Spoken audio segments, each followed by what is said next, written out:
আমরা এখন যাচ্ছি গণভবন ঘেরাও করতে। আর রাস্তায় অনেক অনেক আর্মি এবং গণভবন চারপাশে অনেক অনেক আর্মি। তারপরও আজ সাধারণ জনতা তাদের ব্যারিকেড ভেঙে গণভবনের ভিতরে ঢুকে পড়লো। আর সেই গণভবন এখন জনগণের দখলে। গণভবন জনগণের দখলে। ক্ষমতার সৃষ্টিকর্তাই দেন, আবার ক্ষমতার সৃষ্টিকর্তাই কেড়ে নেন, তাই কখনোই অহংকারী হওয়া উচিত নয়। বাংলাদেশ নতুন করে স্বাধীন হয়েছে, জনগণ আনন্দে গণভবনে ঢুকছে সব।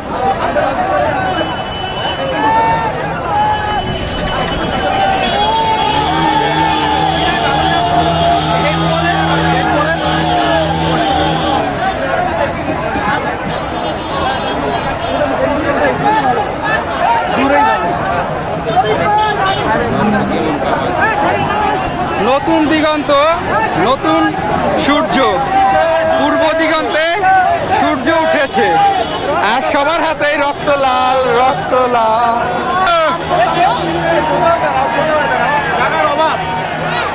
গণভবন ঘেরাও কর্মসূচি শেষ। আমরা এখন বিজয়ের আনন্দ নিয়ে বাড়িতে ফিরতেছি, ঘরে ফিরতেছি সবাই।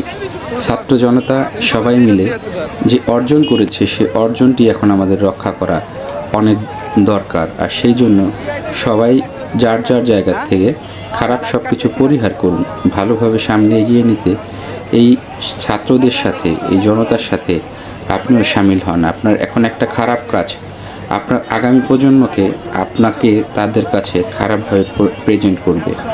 অর্থাৎ আপনি যদি এখন একটা ভালো কাজ করেন, সেটা আপনার পরবর্তী প্রজন্ম, যেমন আপনার সন্তান, আপনার নাতি নাতনি বা অন্যদের আপনি বলতে পারবেন। কিন্তু এখন যদি আপনারা এই লুটতরাজ, হানাহানি, অরাজকতা সৃষ্টি করেন, তাহলে সেটা তাদের কাছে দৃষ্টান্ত হয়ে থাকবে যে আমার পরিবারের কেউ সেই স্বাধীনের সময় বাংলাদেশ তখন খারাপ কাজ করেছিল, আর তার জন্য তার শাস্তি পেতে হয়েছে। সেই রকম আমরা কোনো কিছু না করি যাতে আমাদের শাস্তির আওতায় আসতে হয়। আমরা যাতে সংখ্যালঘুদের উপরে হামলা না করি, আমরা যাতে দুর্বলের উপরে হামলা না করি, আমরা যাতে খারাপ পথে নিজেদের পরিচালিত না করি। সবশেষে একটা কথাই মনে মনে ভাবা উচিত, এই দেশটা আমাদের, দেশটা আমাদেরই করতে হবে। তাই আসুন দেশের কল্যাণে, সমাজের কল্যাণে নিজেদের সেই যতটুকু পারি আমরা বিলিয়ে দিই। আমাদের শ্রম দিয়ে হোক, মেধা দিয়ে হোক, অর্থ দিয়ে হোক, আমরা যেন ভালো কাজের সাথে সম্পৃক্ত হই। সবার আগে দেশ বড়, তার থেকে বড় আর কিছু নয়।